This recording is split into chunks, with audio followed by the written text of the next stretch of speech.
So this is our module 1. We have the definition of communication. So there are many definitions of communication, but we have this one. What do you need to remember here? So the etymology of the word communication is communicare from Latin, meaning to share or to make ideas common. After the definition of communication, we have the components of communication. So as you can see, there are 8 boxes with one letter each. I hope you can put your answers on the chat and I will just tell you if you got it correctly. So let's start with the yellow ones. So S, it corresponds to the box of description. What do you think is letter S? The entity who crafts the message. I will wait for your answers on the chat.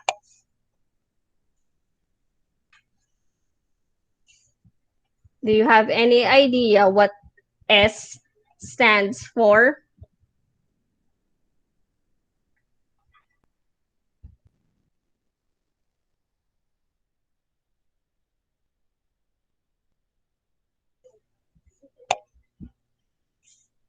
Okay. So someone put an answer on the chat, but letter S stands for the sender. Okay. Next, we have letter M. This one. The reason behind any interaction, the meaning. What is letter M?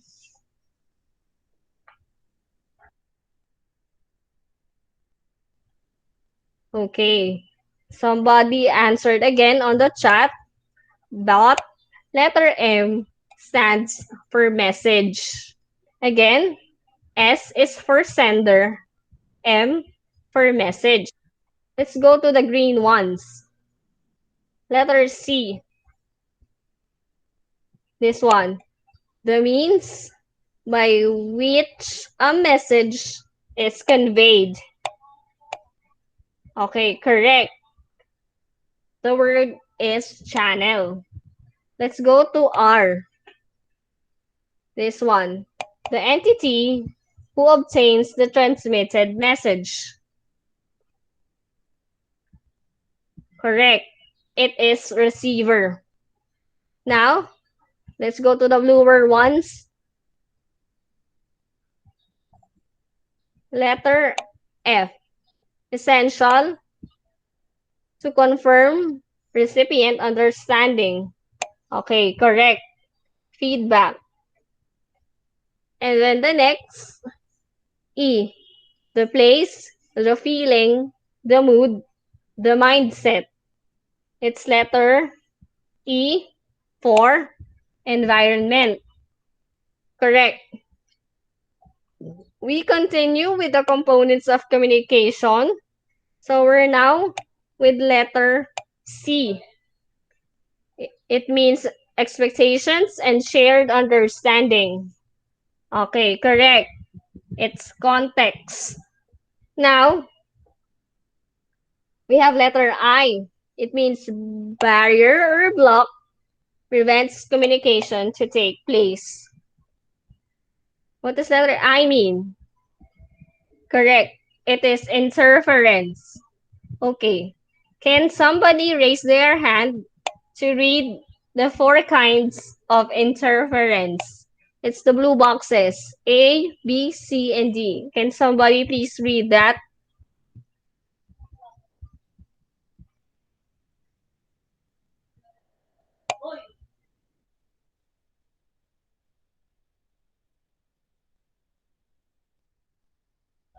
Okay, Mia, can you read this for us? A, B, C, and D.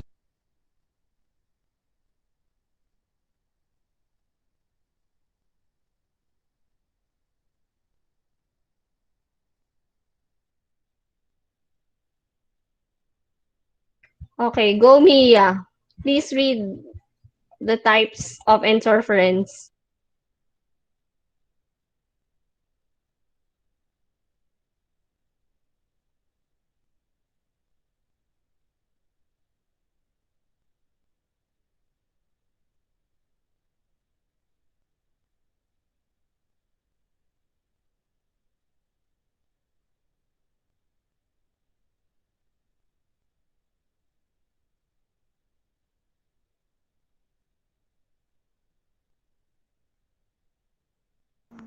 Letter A, kinds physiological thoughts. B, physical competing stimulus. C, kinds linguistic and cultural another meaning. Letter D, kinds mechanical those raised by channel. Okay, thank you, Mia. Next, we will have principles of communication. So, I'll wait again on the chat box. So, we have first clarity. You get the word on the second box. What word is synonymous to clarity? You choose from the words in the blue box.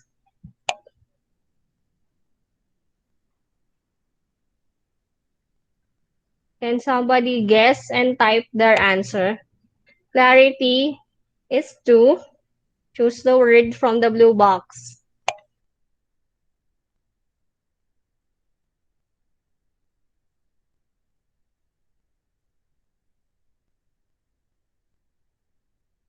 Okay, that's correct. Clarity is to intelligibility. Let's continue. How about concreteness?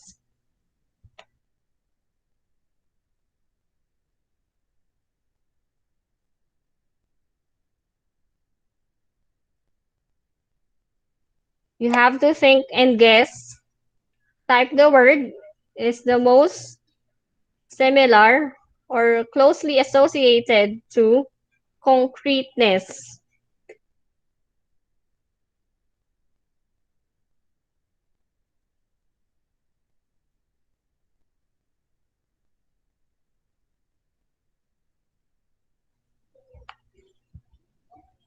Correct. That is factual evidence. Concreteness is associated to factual evidence. Next one, courtesy.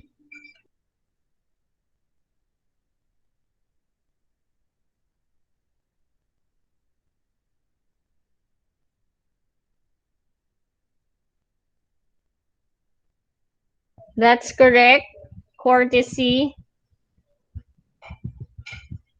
is to goodwill. We practice courtesy when we are communicating with others to promote goodwill. Next, correctness.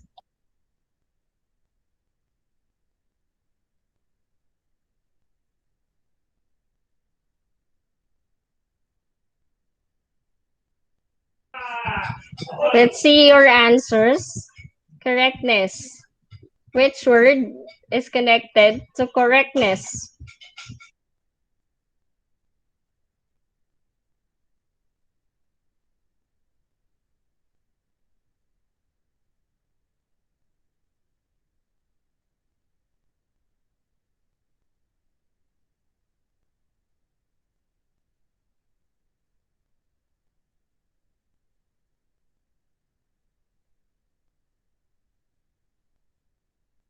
Okay. Thank you for the guess. But correctness is associated to grammar. So, in grammar, we need to follow the rules of grammar so we can sound correct and feel correct when we are speaking our ideas. Next, consideration. Who do we consider when we communicate?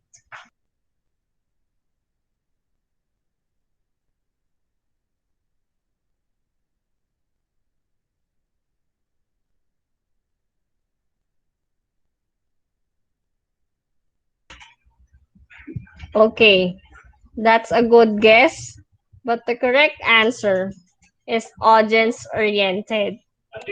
We consider the audience when we communicate.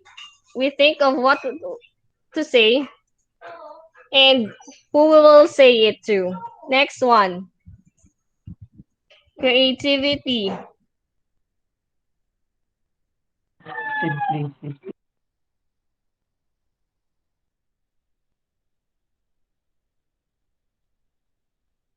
Okay. Creativity is ingenuity. We need to be resourceful in the ways we express our ideas. We think of new ways every time to share our ideas and how is it different from others' ideas. Conciseness.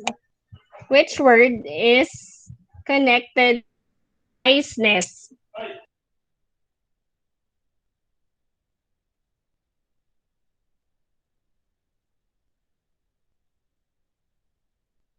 Okay, conciseness is connected to simplicity. So, short and simple. That's how you make your communication concise. Next one, cultural sensitivity.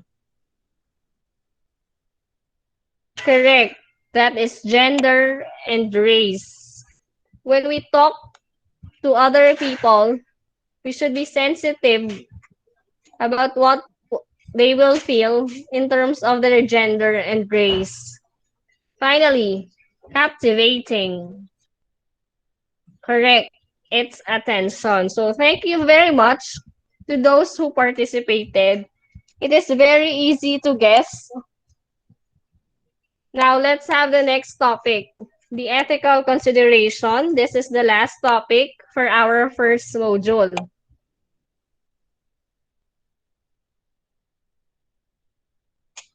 So that's very easy. We need to know what ethics is. It's a branch of philosophy that focuses on issues of right and wrong in human affairs.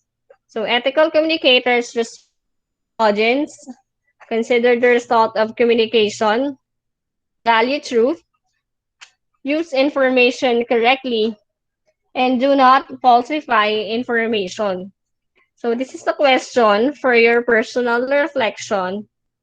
Are you an ethical communicator?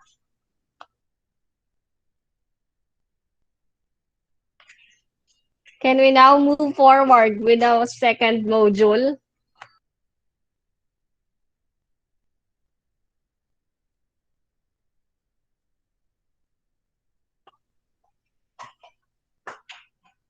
Okay, I know you are ready to eat, but let's finish this as fast as we can. So, module 2 is about the definition of globalization. You can read the two definitions here, and you can also read other definitions from your own sources. We now move forward to intercultural communication. So, this term also have many definitions, but the most common ones are from Jan 1998 and Weston Turner 2000. What do we need to remember about intercultural communication? So we have forms, four different forms. The first one is interracial, the second is interethnic, the third is international, and last, intercultural. So I have a question. So we saw interracial is different from interethnic. What is the difference between race and ethnicity? Can you please share your idea? At least one of their idea on the chat box.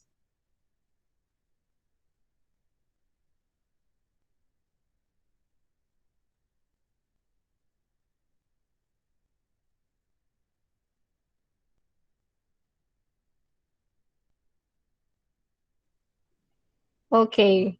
What do you think is the difference between race and ethnicity?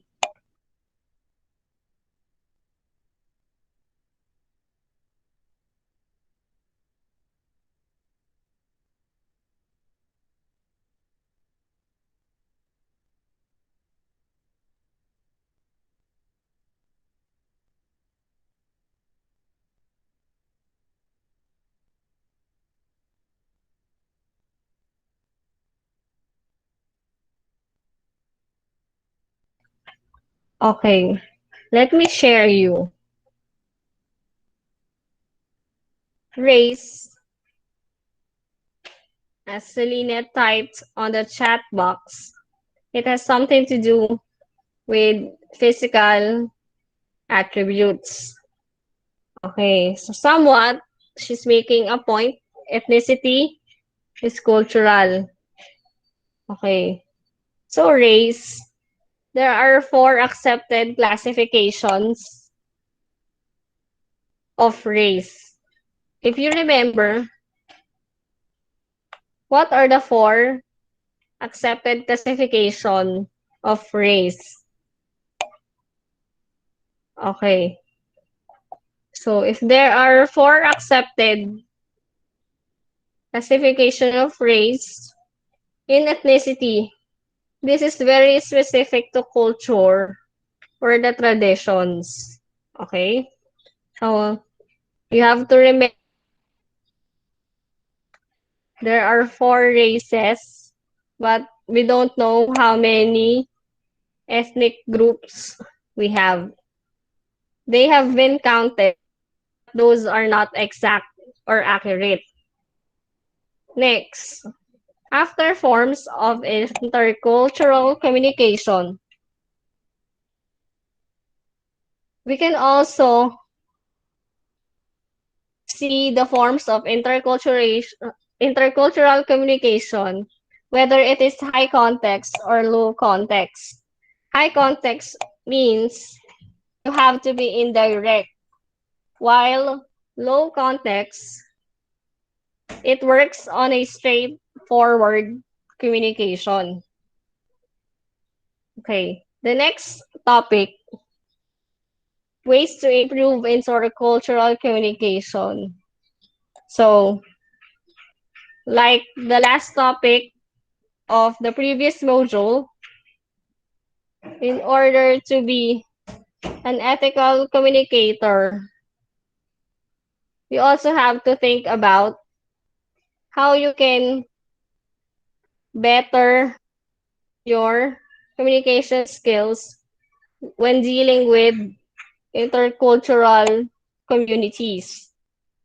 So I will not read that anymore to you. Let's go to module 3. So after module 3, I will discuss in brief the discussion forums and we can take our lunch. So module 3 and register. In variety, it says there language cluster. So when you talk about variety, the language classification come in groups. So when we say dialect, based on geographical or social differences. So for example, okay, dialect, again, based on geographical or social differences. When we say Filipino, that's the national language by law. But the language it is based on is Tagalog. And Tagalog is a language, just to be clear. It becomes a dialect. Again, Tagalog is a language, and it becomes a dialect when it is spoken differently in different geographical locations.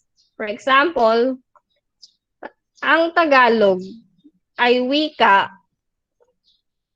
ng mga tao sa Timog Katagalugan. Nagiging dialekto ang Tagalog dahil iba-iba ang gamit o paraan ng paggamit sa Tagalog ng Cavite, Tagalog ng Laguna, Tagalog ng Rizal at Quezon. So, ganun po yun. Pag social differences naman, may Tagalog ng mayayaman, may Tagalog ng mga hindi pinapalad sa buhay.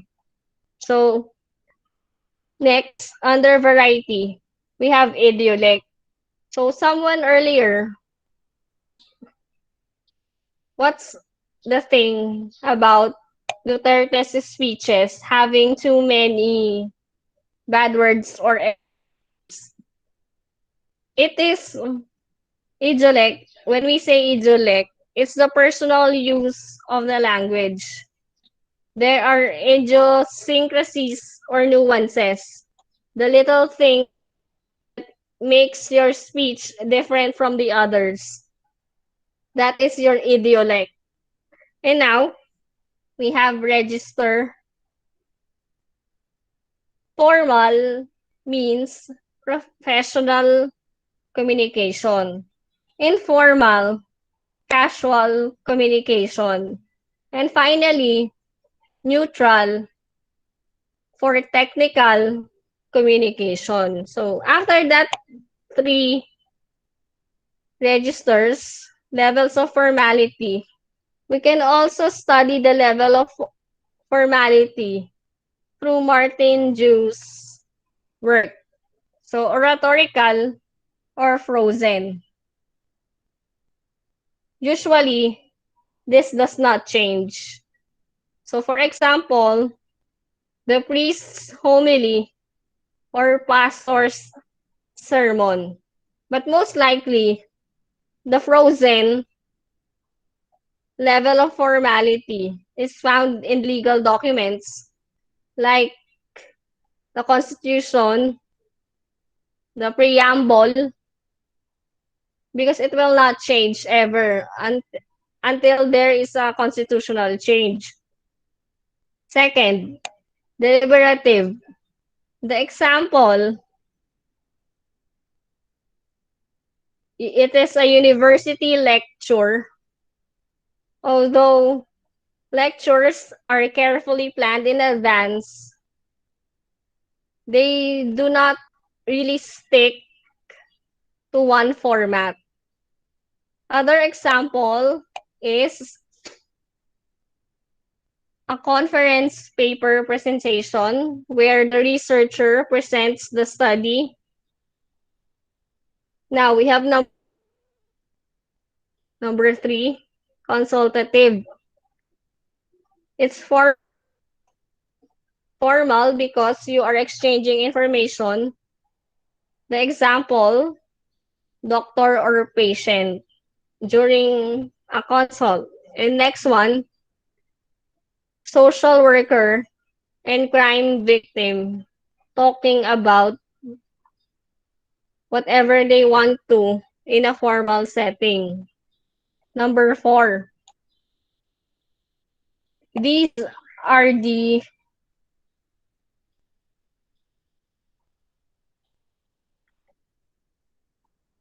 communication among friends, colleagues, or relatives. And finally, intimate. These are your communication with family, loved ones, and significant others. So after that, still have a lot about domains of language variation.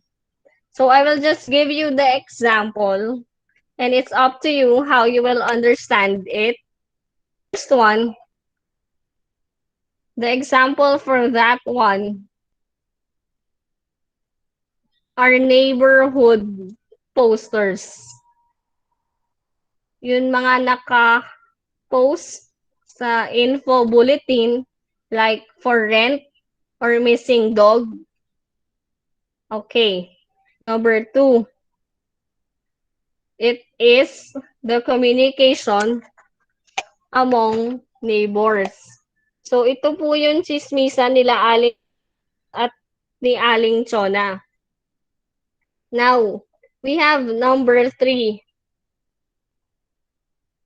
Ito po yung publications or websites of local societies like Marikina Mommies for Mayor Marcy.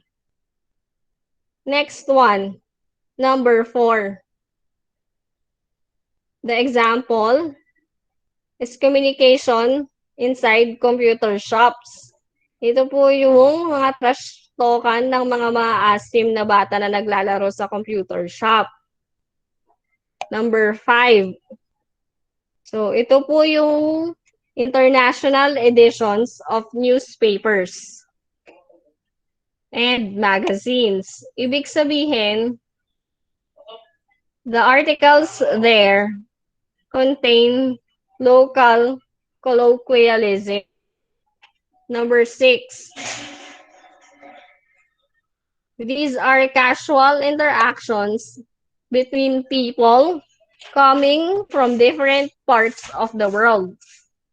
So, easily understood. Number 7. International Research Journal articles. So, in these articles, there are no local colloquialisms. Finally, number 8, specialized topics in spoken form. These are paper presentations in an international academic conference. So, we have our last topic. How do we differentiate the first media age to the second media age? So you can read that on your own, and I will just share with you. Those who can afford during the first media age are those people who have radio and television at home. And they are the only ones who can listen to news. So if they are the only people who have access to news, they can be easily influenced as a group because they are the only ones who have access and they can share whatever they absorb from the media. On the second media age, there is social media, access to gadgets, internet. So there are troll farms. And with the troll farms, there is a targeted group of people who are gullible or easy to budol. They can easily believe stuff online without fact. So, the targeted group of people are gullible or easy to believe without fact checking. That's why the farms target them. So, that's sad. Although social media influences individual experience, sometimes the people are very gullible and they don't know what to believe, or there is nothing to believe anymore because they have come so skeptical about the world. Okay. So we have our discussion forums. In the discussion forums, there are short, informative sentences first before the final question. So I will post this right after our Google Meet, and you have the option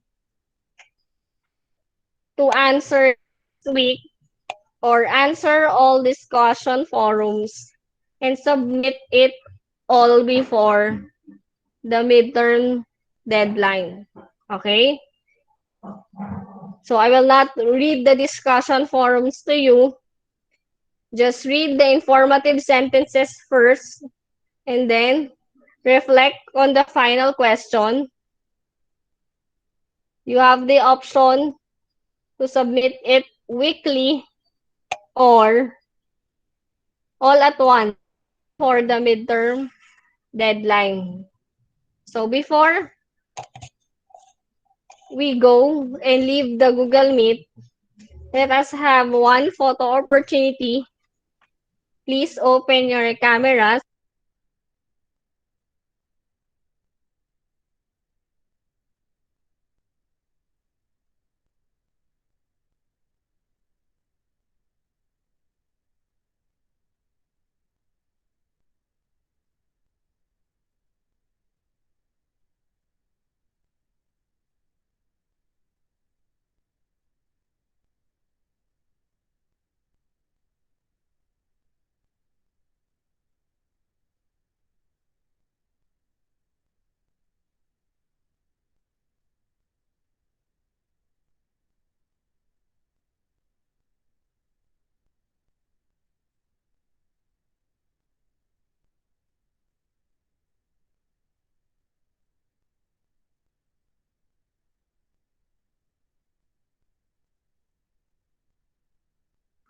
Okay na po ba?